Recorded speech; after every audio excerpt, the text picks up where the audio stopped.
This book is called Lyle Lyle Crocodile by Bernard Waber, and its target age is 5 years and older. This story takes place at the house on East 88th Street.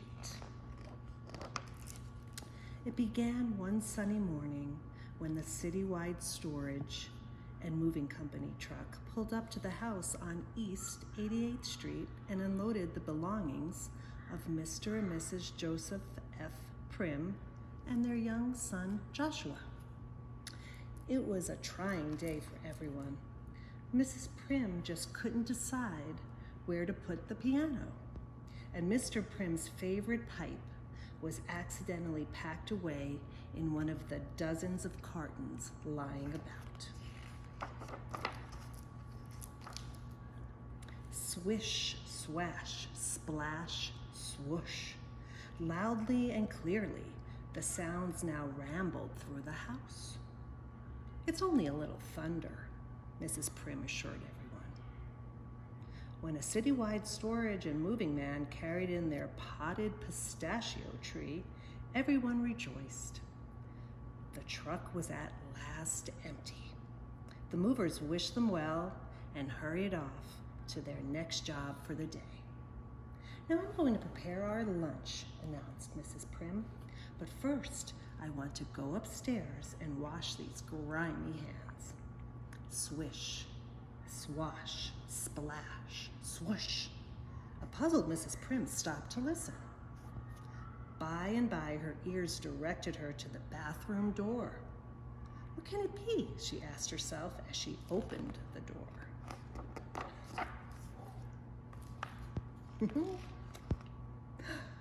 The next moment found them flying off in different directions.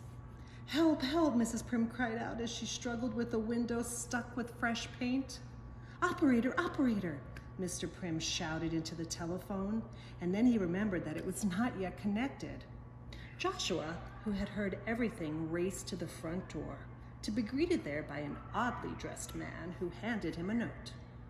"This will explain everything about the crocodile," said the man, leaving quietly but swiftly. Mr. Prim read the note. "Please be kind to my crocodile. He is the most gentle of creatures and would not harm a flea. He must have tender, loving care, for he is an artist and can perform many good tricks. Perhaps he will perform some for you. I shall return. Cordially, Hector P. Valenti, star of stage and screen. P.S. He will only eat Turkish caviar. P.P.S. His name is Lyle." "Turkish caviar indeed," exclaimed Mrs. Prim. "Oh, to think this could happen on East 88th Street. Whatever will we do with him?" Suddenly, before anyone could think of a worthy answer, there was Lyle. And just as suddenly he got hold of a ball that had been lying among Joshua's belongings and began to balance it on his nose and rolled it down the notches of his spine. Now he was walking on his front feet and taking flying leaps. Now he was twirling Joshua's hoop, doing it so expertly that the Prims just had to clap their hands and laugh. Lyle bowed appreciatively. He had won his way into their hearts and into their new home. "Every home should have a crocodile," said Mrs. Prim one day. "Lyle is one of the family now. He loves helping out with the chores. He won't allow anyone else to carry out old newspapers or take in the milk. He folds towels, feeds the bird, and when he sets the table, there is always a surprise. I had only to show him once how to make up a bed." People everywhere stop to talk with him. They say he is the nicest crocodile they have ever met. Lyle likes to play in the park. He always goes once around in the pony cart. he has learned to eat something besides Turkish caviar. Lyle is a good sport.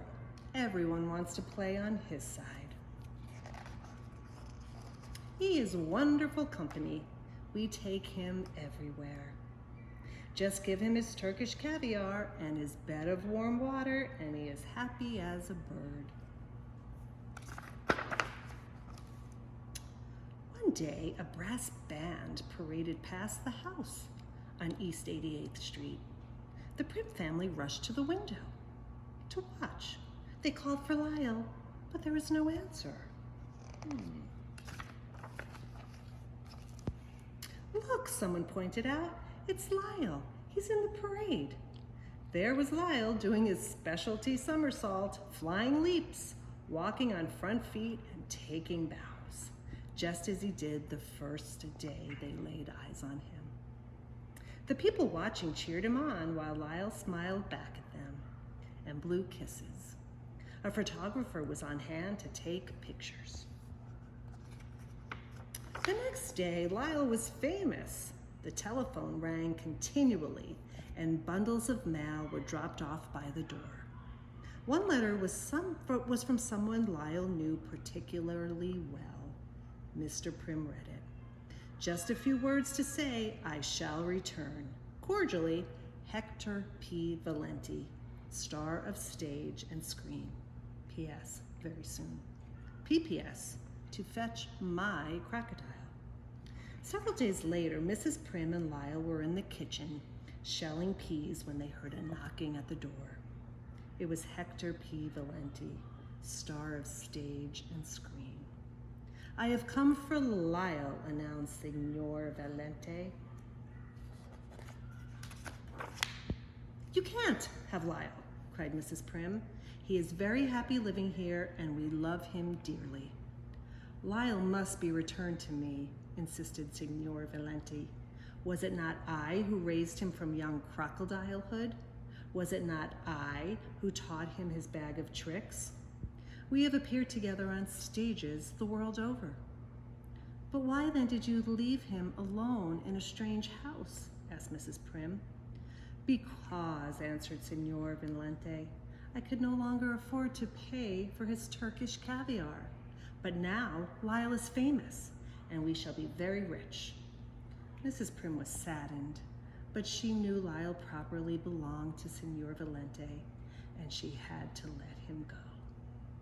It was a tearful parting for everyone.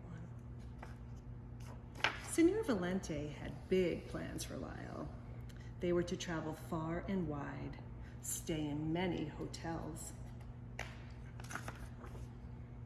where sometimes the tubs were too big and other times too small or too crowded. Signor Valenti did what he could to coax a smile from Lyle. He tried making funny faces at him. He stood on his head. He tickled his toes and told him uproarious stories that in happier days would have had Lyle doubled over with laughter. But Lyle could not laugh, nor could he make people laugh. He made them cry instead. One night in Paris, he made an entire audience cry. The theater manager was furious and ordered them off the stage. Meanwhile, at the house on East 88th Street, Mrs. Prim went about her work without her usual bright smile, and deep sighs could be heard coming from behind the newspaper Mr. Prim was reading. Every morning, Joshua anxiously awaited the arrival of the mailman in hope of receiving word from Lyle. One morning, a letter did come. He knew the handwriting very well. Just a few words to say, we shall return. Cordially, Hector P. Valenti, former star of stage and screen. P.S. I am sick of crocodiles. P.P.S. and tears of crocodiles. Not too many days after, the Prims were delighted to find Hector P. Valenti and Lyle at their door. Here, take him back, said Signor Valenti. He is no good. He will never make anyone laugh again. But Signor Valenti was very much mistaken. Everyone laughed and laughed and laughed, and in the end, so did Signor Valenti. So now, if you should happen to be walking past the house on East 88th Street, and if you should happen to hear sounds that go swish, swash, splash, swoosh, don't be surprised. It's only Lyle, Lyle the crocodile.